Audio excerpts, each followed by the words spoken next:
integrada já estava implementada no município, onde temos tido vários encontros muito frutíferos, sempre contando com a presença da Prefeitura.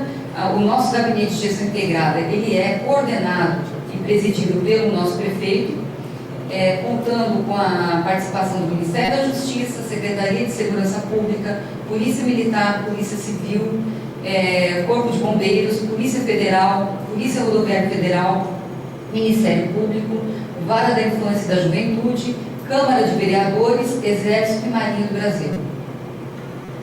O GGIM é um fórum de diálogo onde são trazidos problemas e soluções na área de segurança pública e ações sociais, sempre com o objetivo de melhorar e garantir o bem-estar da população.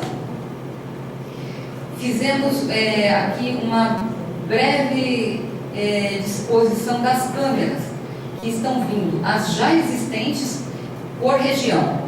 Nós teremos na região 1 cerca de 103 câmeras.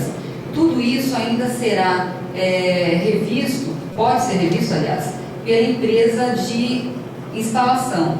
Pode não ter viabilidade técnica em algum local, mas o básico é isso, a nossa intenção é essa. Nós já tínhamos 69 câmeras nessa região e vamos instalar mais 34.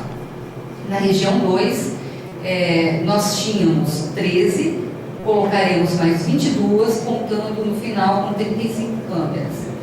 Região 3, nós teremos 17 câmeras, sendo as 10 existentes anteriormente, mais 7 novas.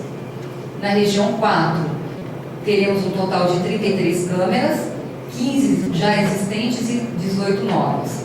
E na região 5, o total será de 32 câmeras, sendo 13 anteriormente, mais 19 câmeras.